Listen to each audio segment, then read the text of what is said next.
अस्सलामुअलैकुम। Welcome to नाज academy education. उम्मीद है आप लोग सब ठीक होंगे। चलिए देखते हैं क्वेश्चन बैंक 10वीं क्लास का स्टैंडर्ड 10th का साइंस सेकंड जो हमारा उसका है ना। चलिए देखते हैं। मार्च 2021 हिदायत आपको पता है कि किस लिए दी गई है कि ये सिर्फ एक प्रैक्टिस के तौर पे आपको क्वेश्चन बैंक दिया जा रहा है, और फिर दूसरा ये कि ज़रूरी नहीं कि बोर्ड एग्ज़ाम में यही क्वेश्चन आएंगे। तो आपका चैप्टर 1 जो है यानी सबक नंबर 1 जो है तवारुस और इर्तिका, वहाँ सबसे पहले दिया है सवाल नंबर 1 का ए, मंदरजा ज़िल में से सही मुतबादिल का इंतखाब कीजिए और मुकम्मल जुमले दोबारा लिखिए। हर एक के लिए 1 नंबर है। पहला है, एक नस्ल की हयाती खुसूसियात जीन के ज़रिए दूसरी नस्ल में मुंतकिल होने का अमल डैश कहलाता है। तो ऑप्शन ए है तवारुस, बी है तगय्युर, सी है इर्तिका, डी है तब्दीली। तो ऑप्शन ए जो है तवारुस वो राइट है, क्योंकि एक नस्ल की हयाती खुसूसियात जीन के ज़रिए दूसरी नस्ल में मुंतकिल होने का अमल तवारुस कहलाता है। दूसरा है इर्तिका यानी डैश। तो ऑप्शन है मरहलावार तब्दीली, सिलसिलावार ज़वाल, मरहलावार तरक्की, मरहलावार नमो। तो ऑप्शन सी जो है वो राइट है, इर्तिका यानी मरहलावार तरक्की। तीसरा है दर्ज झेल में से डैश या अशारी उज़ू नहीं है। तो बी जो है छोटी आंत वो अशारी उज़ू नहीं है। चौथा है ज़मीन के अंदर महफूज जानदारों के बाक़ियात डैश कहलाते हैं। तो ऑप्शन सी जो है वो राइट है, क्योंकि रकाज़ात कहलाते हैं। पांचवा है अफ्रीका का डैश पहला इंसान नुमा जानवर कहलाया। तो ऑप्शन डी जो है वो राइट है, रमापैथिक्स पहला इंसान नुमा जानवर कहलाया। बी है दर्जिल सवालात हल कीजिए, हर एक के लिए 1 नंबर। पहला मुतफर्रिक जुज़ अलग कीजिए, इंसानी हाथ, झिंगुर का पर, बिल्ली का अगला पैर, वेल मछली का ज़ोफ़ा। तो ये झिंगुर का पर है ना वो अलग है। दूसरा है दरमियानी कड़ी की एक मिसाल लिखिए। तो दरमियानी कड़ी की एक मिसाल आप लिख सकते हैं पेरीपेटिस।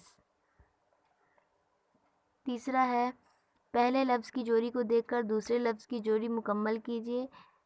कान के उजलात या सारी उज़ू हैं। तो लिंकफिश डैश। तो लिंकफिश यानी क्या है? तो लिंकफिश दरमियानी कड़ी है। चौथा है सही या गलत लिखिए। गोरिल्ला और चिंपांजी का इर्तिका तकरीबन 1 करोड़ साल कबल हुआ। ये गलत है। पांचवा है नाम लिखिए। तमाम 20 अमीनो एसिड के लिए कोडाउन दरियाफ्त करने वाला हिंदुस्तानी साइंसदान। तो जिन्होंने दरियाफ्त किए थे उनका नाम है हरगोविंद खुराना। सवाल नंबर 2 का ये है साइंसी वजूहात लिखिए, हर एक के लिए 2 नंबर आते हैं। पहला है पेरीपेटिस को हल्कादार और जोरदार पैर वालों के दरमियान राब्ते की कड़ी कहा जाता है। चलिए इसका आंसर दिखाते हैं आपको। इसका आंसर आपके टेक्स्ट बुक पेज नंबर 7 पर है, आप वहाँ से भी ये आंसर ले सकते हैं। चलिए हम पढ़ते हैं आंसर को।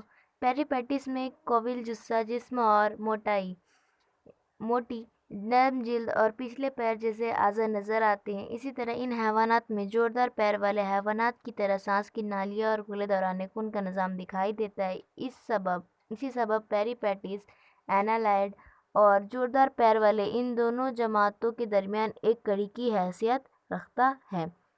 यहाँ तक आपका आंसर हुआ। चलिए आगे बढ़ते हैं। दूसरा है जलथलियों का इर्तिका मछली से हुआ। चलिए इसका आंसर आपको दिखाते हैं। इसका आंसर ना आपके टेक्स्ट बुक पेज नंबर 3 पर है। चलिए आंसर दिखाते हैं। तो आपको ऑरेंज बॉक्स के नीचे लिखा हुआ है तवार ये नज़रिया इर्तिका थ्योरी ऑफ एवोल्यूशन। तो आप आंसर लिखेंगे इस नज़रिए के इसको कट करके आप लिखेंगे इर्तिका के नज़रिए के मुताबिक पहला हयाती मादा समुद्र में पैदा हुआ। तवील मुद्दत के बाद इस मादे से यक खुलवी जानदार की पैदाइश हुई। इस यक खुलवी जानदार में मरहलावार तब्दीली हुई, जिसके नतीजे में बड़े और कवि जानदार वजूद में आए। ये तमाम तब्दीलियाँ आहिस्ता आहिस्ता और बतदरीज हुई। उसके आगे आपको एक लाइन और लिखनी है। चलिए वो आंसर बताते हैं आपको। आप एक लाइन ये लिखेंगे इर्तिका के नज़रिए के मुताबिक पहला हयाती मादा समुद्र से पैदा हुआ, इसीलिए तमाम जलथलीय जानदार का इर्तिका मछलियों से हुआ। चलिए आगे बढ़।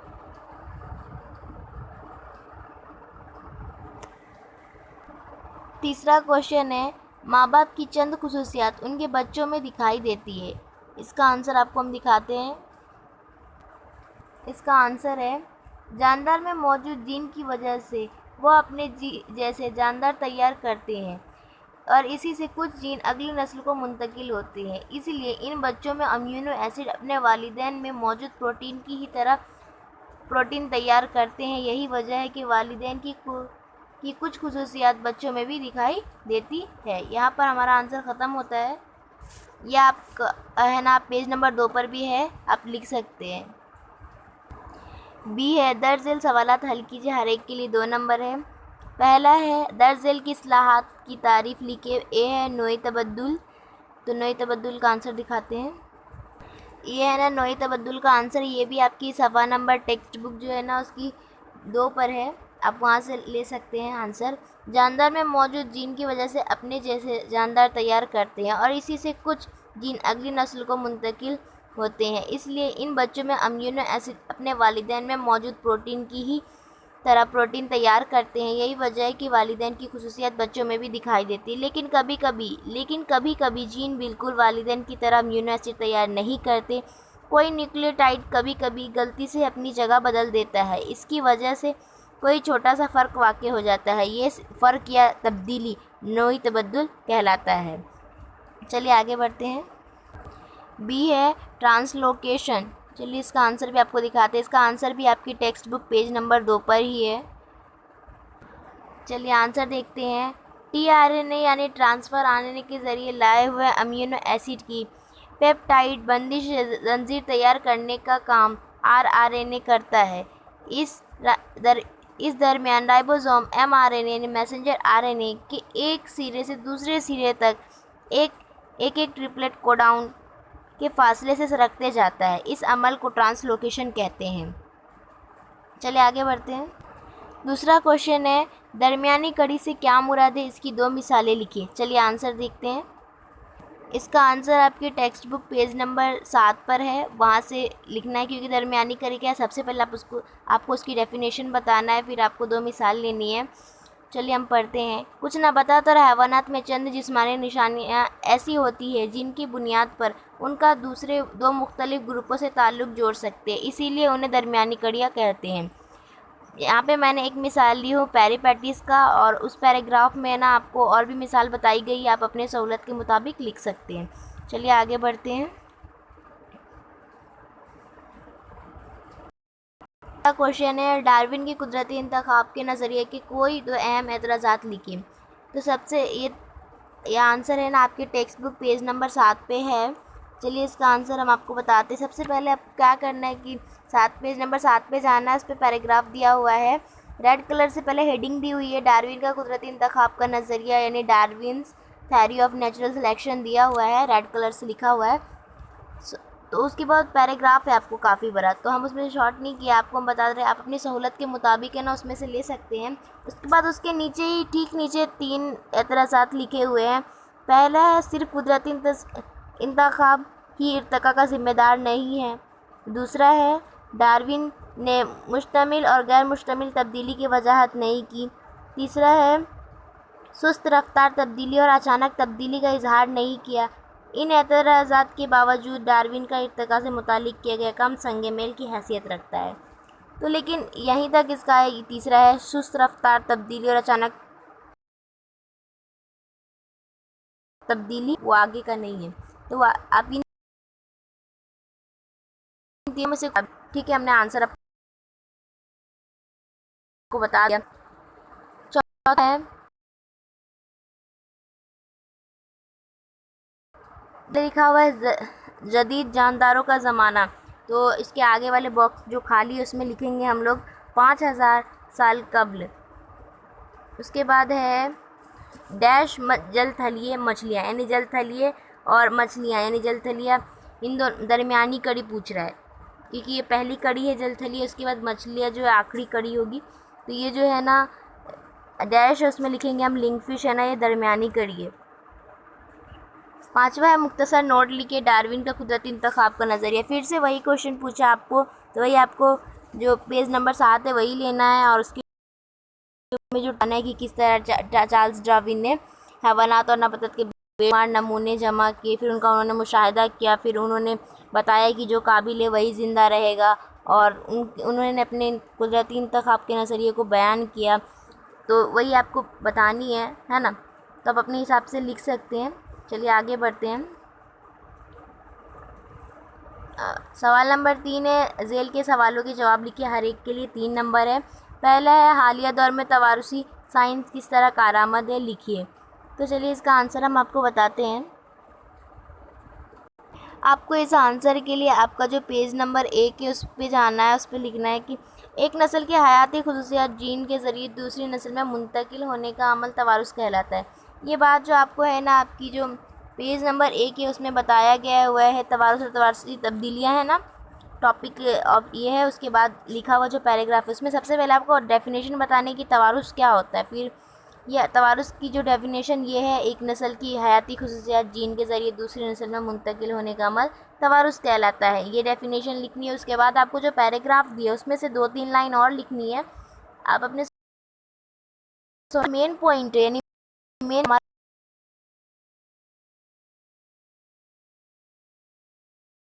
वो हम लिखेंगे।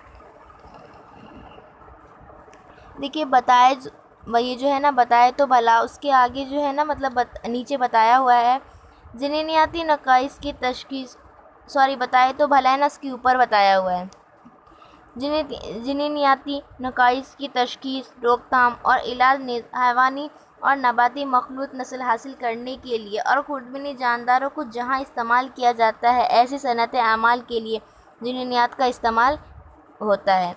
तो ये आंसर हो गया यहाँ पे ख़त्म हमारा। चलिए आगे बढ़ते हैं।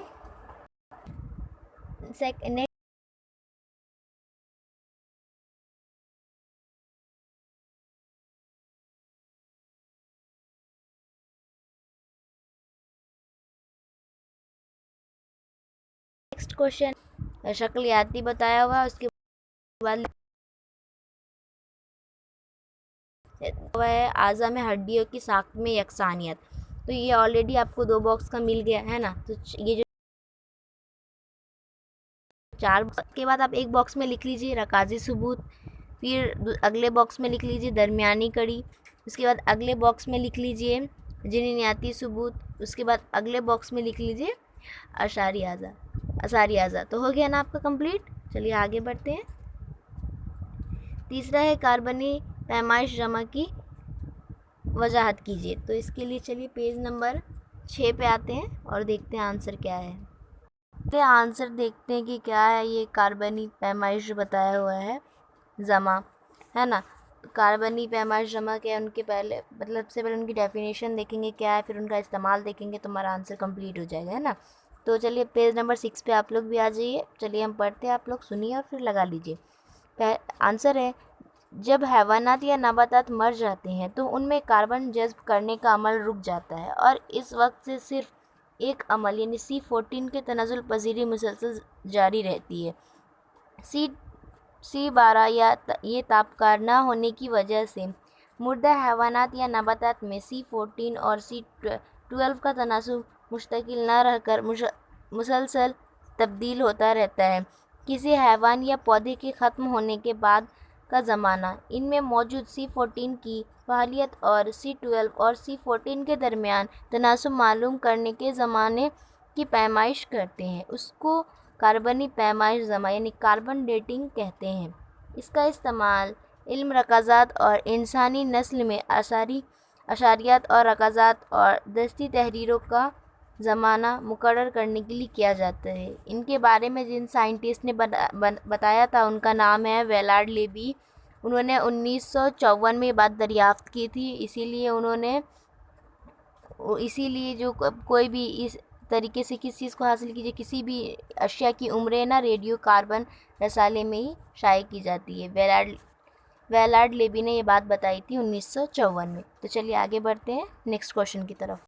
ये जो हमारा क्वेश्चन है चौथा, ट्रांसक्रिप्शन और ट्रांसलोकेशन में इम्तियाजी फ़र्क लिखिए। कोई 3 पॉइंट लिखने हैं यानी कोई 3 नकात लिखिए। तो देखिए सबसे पहले आपको पता है फ़र्क किस तरह लिखते हैं। हम 2 बॉक्स बनाते हैं, बीच से लाइन खींचते हैं ना, बीच से लाइन खींच के वो 2 बॉक्स में तकसीम हो जाता है। पहले में जो हम लिखेंगे ट्रांसक्रिप्शन, दूसरे में लिखेंगे ट्रांसलोकेशन, ठीक है। तो सबसे पहले हम अभी ट्रांसक्रिप्शन का आंसर पहले बता देते तीनों पॉइंट, उसके बाद ट्रांसलोकेशन का बताएंगे, तो आप उसमें लिख लेना, ठीक है। सबसे पहले ट्रांसक्रिप्शन का बताते हैं। इसमें आपको क्या करना है, सबसे पहले अगर कभी याद भी ना रहे ना तो आपको, आप तो ऐसे टॉपिक्स तो पढ़ते हैं ना, तो वो याद रहेगा आपको।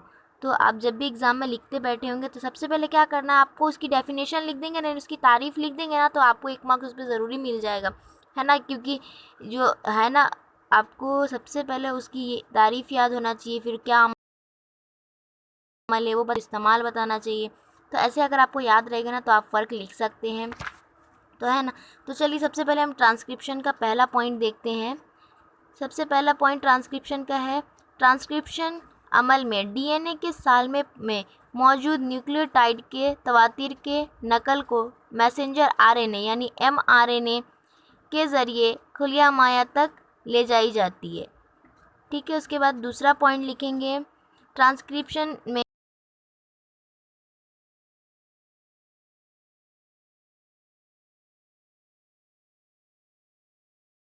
खुलिए। तीसरा है, ट्रांसक्रिप्शन के अमल के दौरान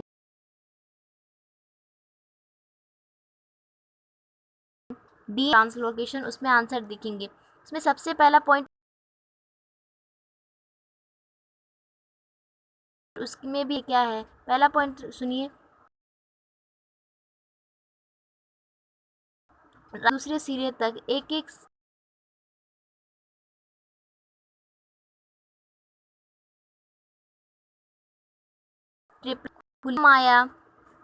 खुलिए माया में अंजाम पाता है।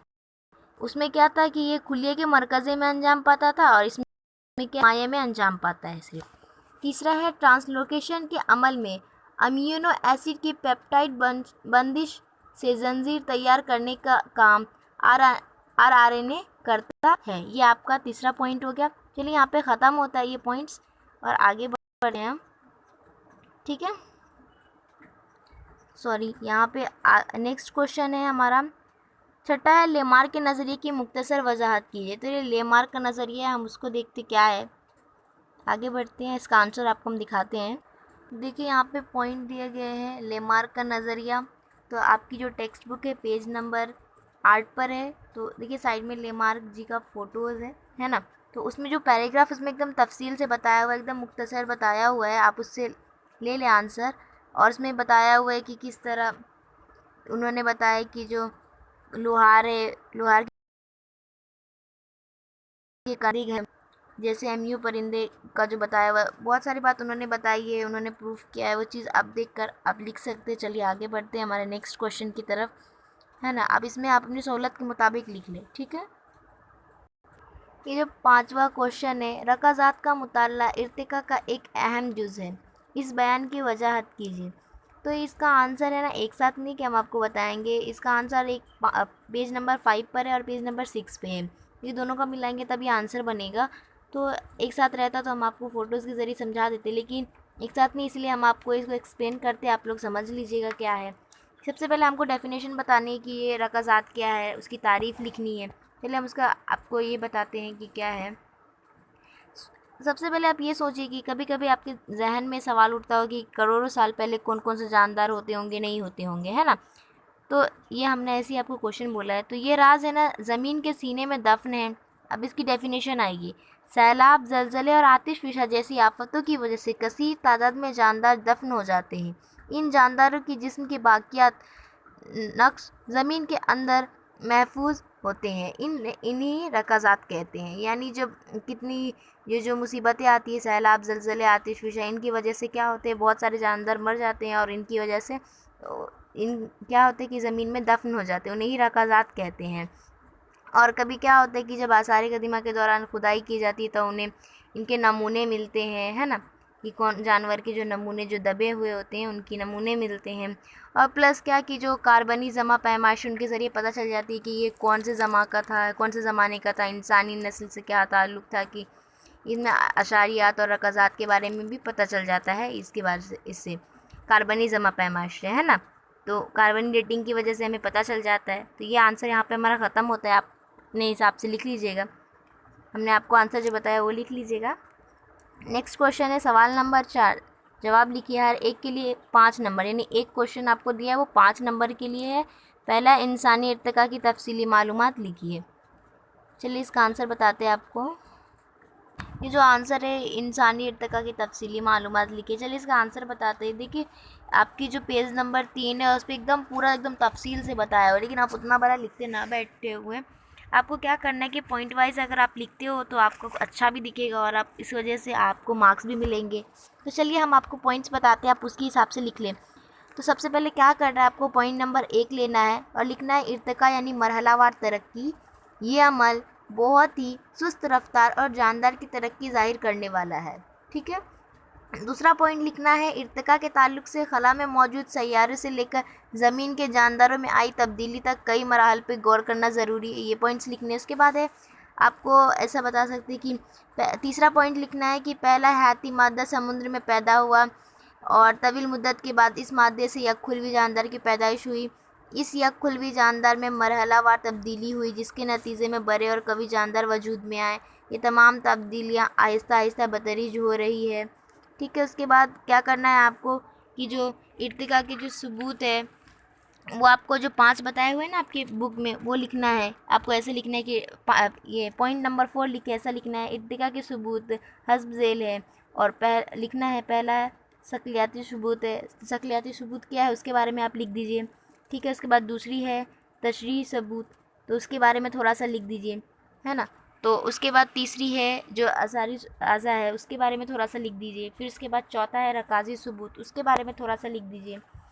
उसके बाद है आपको बताया गया हुआ है कि दरमियानी कड़िया, उसके बारे में थोड़ा सा बता दीजिए कि दरमियानी कड़िया की डेफिनेशन बता देंगे तो भी हो जाएगा। और फिर छठा जो है हमारा जनिनियाती सबूत वो भी बता देंगे तब भी।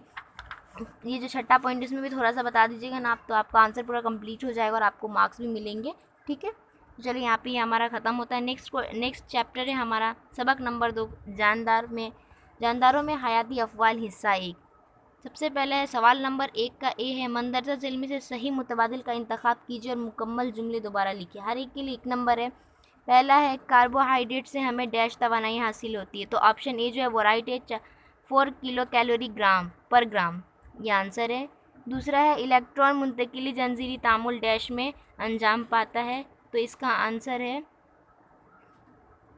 इसका ऑप्शन जो है ना सी है, तवानिया आएगा। उसके बाद तीसरा क्वेश्चन है जिस्म में डैश तैयार होने की वजह से हम थकन महसूस करते हैं, तो ऑप्शन जो है ना बी राइट है, लैक्टिक एसिड की वजह से। उसके बाद क्वेश्चन 4 है फिल इन द ब्लैंक जो है, अमीनो एसिड के कई सालमात एक दूसरे से मिलकर जो अकबर सालमा बनाते हैं उसे डैश कहते हैं, तो इसका आंसर जो है आपका ऑप्शन डी है, प्रोटीन आएगा। उसके बाद पांचवा है खुलिये की दीवार तैयार करने के लिए डैश नाम के सालमात की ज़रूरत होती है, तो जो ये ऑप्शन है आपका बी वो राइट है, फॉस्फोरिक क्लिप जो है ये आंसर है आपका, यानी ऑप्शन बी जो है वो राइट है। उसके बाद है बी है दर्ज झिल सवालात हल कीजिए, हर एक के लिए 1 नंबर है। पहला है सही या गलत लिखिए, मसावी तकसीम जिस्म की नशोनुमा के लिए ज़रूरी नहीं है, तो ये गलत है क्योंकि ज़रूरी है, मसावी तकसीम जो वो जिस्म की नशोनुमा के लिए ज़रूरी है। उसके बाद है दूसरा है FADH2 का पूरा नाम लिखिए। चलिए इसका आंसर बताते हैं। आपके टेक्स्ट बुक पेज नंबर 14 पे जो एक ऑरेंज कलर का बॉक्स है इसे हमेशा जहन में रखिए, उसमें आपको 2 नाम बताए गए, NADH2 भी है और FADH2 भी है, तो हम वहाँ से FADH2 के नाम लिख लेंगे, फैकॉन एडानिन डाई न्यूक्लियोटाइड। ठीक है। उसके बाद तीसरा है पहली निस्बत को देखते हुए दूसरी निस्बत लिखिए। पहला है जिल्द कैरेटीन, दूसरा है हड्डियाँ,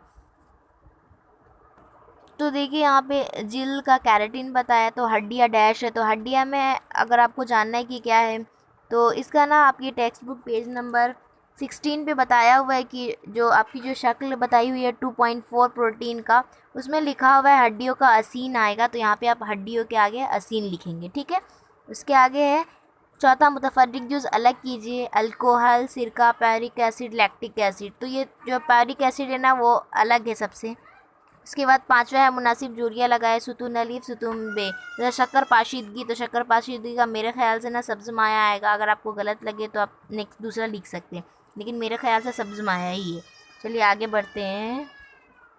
देखिए यहाँ पे आपको ये शक्ल दिखाई गई है वो पूछ रहा है, आपको क्वेश्चन दिया है 2A है, दी गई शक्ल में कौन से एंजाइम को दिखाए गए। तो ये जो शक्ल इसमें दिखाया गया हुआ है एसीटल को एंजाइम ए को बताया गया है। इसको अगर आपको जानना है तो आपकी टेक्स्ट बुक पेज नंबर है ना, पेज नंबर 14 पे है, आप उस पर देख लें। उस पर यहाँ पे लिखा हुआ है एसीटल को एंजाइम ए, ठीक है।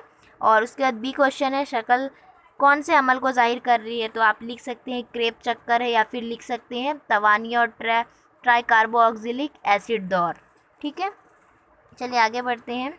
तीसरा है, दी हुई शक्ल का मुशाहिदा करके सवालात के जवाब लिखिए। तो वही सवाल था हमारा जो हमने आंसर लिख दिए है ना, मेरे ख्याल से यही था, क्योंकि ये 2 क्वेश्चन आपसे पूछा था तो हमने उसके आंसर तो बता ही दिए, तो हो गया। चौथा है, दर्ज झेल इस्लाहात की तारीफ बयान कीजिए। पहला है खुलवी तनफ़ुज़, बी है तख़मीर। तो पहला खुलवी तनफ़ुज़ का आंसर देखेंगे हम लोग। चलिए खुलवी तनफ़ुज़ का आंसर बता रहे हैं, अगर आपका थोड़ा सा छूट जाए तो आप बैक करके देख लेना, सुन लेना और फिर लिख लेना। तो आंसर है, खुलिये में ऑक्सीजन की मौजूदगी या गैर मौजूदगी से ग्लूकोज या दीगर ग़िज़ाई मादे की तकसीद होने के अमल को खुलवी तनफ़ुज़ कहते हैं, ठीक है। तो इसका आंसर हो गया बे जो है हमारा तख़मीर। अब उसका आंसर देखेंगे हम। इसका आंसर है कि ग्लाइकोलाइसिस अमल के दौरान तैयार होने वाले पैरिक एसिड कुछ खामरों की मदद से दूसरे कार्बनी तेज़ाब या अल्कोहल, कॉस में लिखेंगे C2H5OH में तब्दील हो जाते हैं। इस अमल को तख़मीर यानी फर्मेंटेशन कहते हैं। अगर आपको ये आंसर देखना है तो आपकी जो है ना पेज नंबर 15 है ना, उस पर लिखा हुआ है, आप वो भी ले सकते हैं, है ना। इस तामुल से कट करके आप ग्लूकोज की तामुल से लिख सकते हैं। इसके बाद है 5वां है, मसावी तकसीम में दरमियानी हालत को मुख्तसर वाज़ेह कीजिए। चलिए इसका आंसर बताते हैं।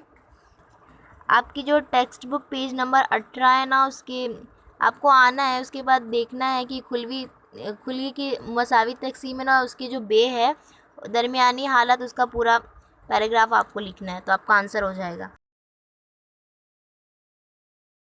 चलिए हर एक के 3 नंबर दिए हुए हैं। पहला है, दर्ज झेल पैराग्राफ मुकम्मल किए। अरे एक सेकंड, हाँ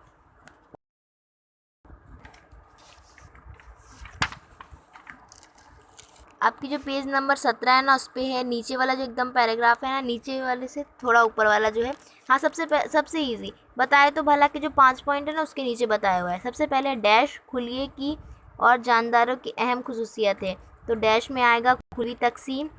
उसके आगे है, इसकी वजह से कसीर खुलवी जानदार की जिसमें डैश हो सकती है, तो नशो नुमा आएगा।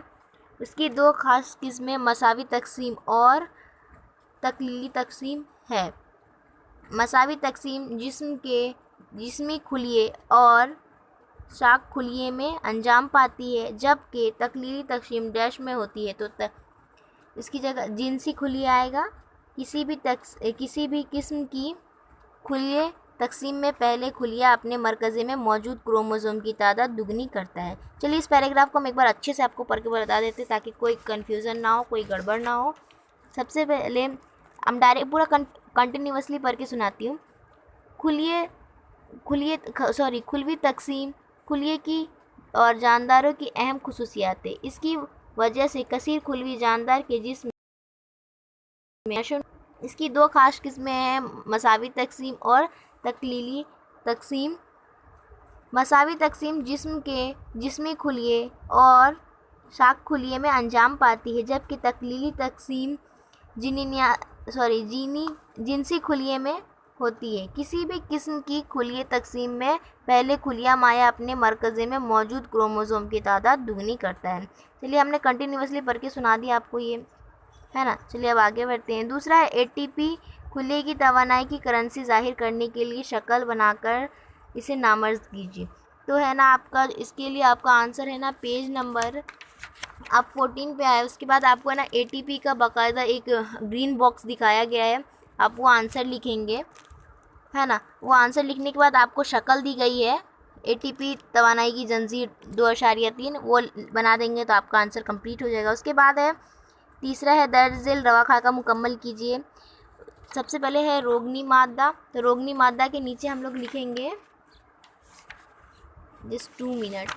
हाँ, रोगनी मादे के नीचे हम लोग लिखेंगे रोगनी तेज़ाब आएगा। उसके बाद जो है शक्कर पाशीदी के ऊपर जो बॉक्स खाली उसमें लिखेंगे कार्बोहाइड्रेट। उसके बाद प्रोटीन के जो नीचे बॉक्स खाली उसमें लिखेंगे अमीनो एसिड।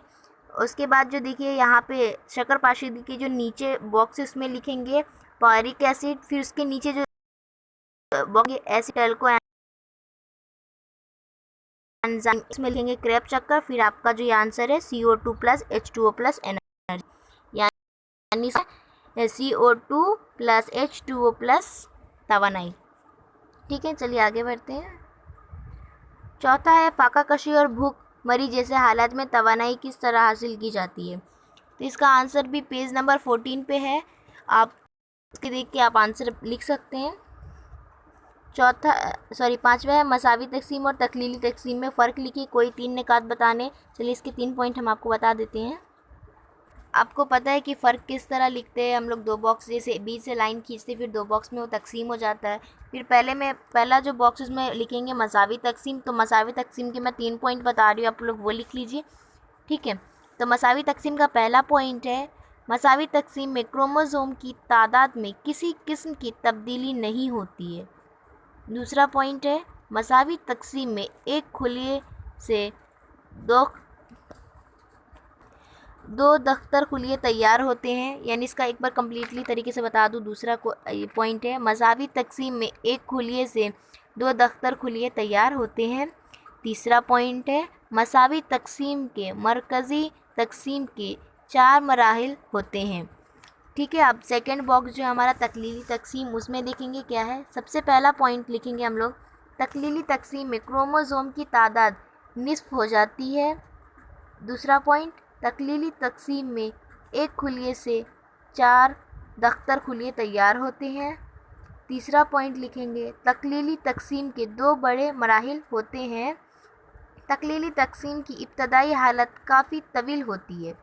चलिए हमने इसमें फ़र्क बता दिया। उसके बाद हमारा जो नेक्स्ट क्वेश्चन है ग्लाइकोलाइसिस को EMP पाथवे क्यों कहा जाता है। इसके लिए आप पेज नंबर 15 लीजिए, हम उस पर उसका आंसर बता रहे हैं, आपको लिख लीजिए। पेज नंबर 15 जो है टेक्स्ट बुक का, उस पर लिखा हुआ है येलो कलर का एक बॉक्स, उस पर लिखा हुआ है साइंसदानों का तारुफ। उसमें बताया गया हुआ है कि उनको क्यों कहते हैं EMP, क्योंकि जो साइंटिस्ट थे एम्बडन और ओटो मेहराफ और जेकेब पार्नस नामी जो 3 साइंसदान थे, उन्होंने दीगर मुआनी ने दरियाफ्त किया कि इनके लिए उन्होंने उज़लात पे तजुर्बा किया और इसीलिए ग्लाइकोलाइसिस को है ना ये EMP पाथवे भी कहते हैं। तो ये आप बॉक्स में से आप आंसर देख के लिख सकते हैं।